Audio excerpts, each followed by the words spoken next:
নমস্কাৰ ডিমো নিউজৰ সমদৰ্শকক স্বাগতম জনাই ষ্টুডিঅ'ত মৰিমা এজন অভিযন্তা নিজ দায়িত্ব আৰু কৰ্তব্য সমান্তৰালকৈ অব্যাহত ৰাখিছে সংগীত চৰ্চা কোন এই অভিযন্তা চাওক আমাৰ এক প্ৰতিবেদন সংগীতে আমাক বহু কথাই কয় সংগীতৰ ভাষা সকলোৱে বুজি পায় সংগীত মানুহৰ আদিমতম কলা মানুহৰ বিভিন্ন কাম আৰু অনুভূতিৰ ছন্দই সংগীতৰ জন্ম দিয়ে সহজ কথাত মানুহৰ মনত বিভিন্ন অনুভূতি আৰু প্ৰতিক্ৰিয়া প্ৰতিফলন ঘটে ছন্দোবদ্ধ শব্দৰ মাজেৰে হতাশগ্ৰস্ত মনটোক সতেজ কৰিবলৈ কোনো এটা গানৰ এটা সুৰেই যথেষ্ট এনেদৰে এতিয়া সংগীত চৰ্চাত ব্যস্ত ডিমোৰ এজন কণ্ঠশিল্পী গৌতম কলিতা পেছাত তেওঁ এজন অভিযন্তা কিন্তু কৰ্মব্যস্তময় জীৱনৰ মাজতো অব্যাহত ৰাখিছে সংগীতৰ চৰ্চা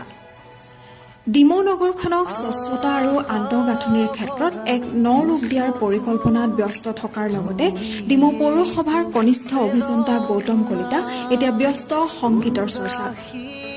অভিযন্তাগৰাকীৰ পৰিসীমা তুলিকা প্ৰেমৰে আঘুনি আবেগ নামৰ গীতকেইটিৰ পাছতে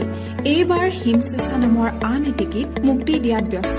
অভিযন্তা তথা কণ্ঠশিল্পী গৌতম কলিতা অহা 14 ফেব্ৰুৱাৰীত মুক্তি পাব কণ্ঠশিল্পীগৰাকীৰ হিমচেঁচা গীতটি কোনোবাই হয়তো ঠিকেই কয় আনহাতে নিতুন কাল্পনিকৰ সংগীত পৰিচালনাৰে সংগীত শিল্পী দিগদিগন্তৰ কথাৰে আৰু হিমনীল কাশ্যপৰ পৰিচালনাৰে কণ্ঠশিল্পী গৌতম কলিতাৰ হিমচেঁচা গীতটিয়ে ৰাইজৰ সমাদৰ লাভ কৰিব বুলি আশা কৰা হৈছে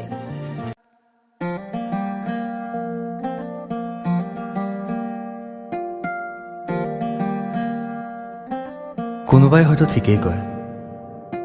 প্ৰেম কৰা নাযায় হৈ যায় তোমাক প্ৰথম দেখাৰ দিনাই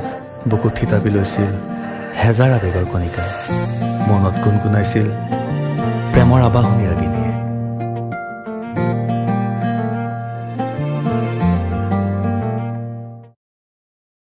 news desk Dimow news 24x7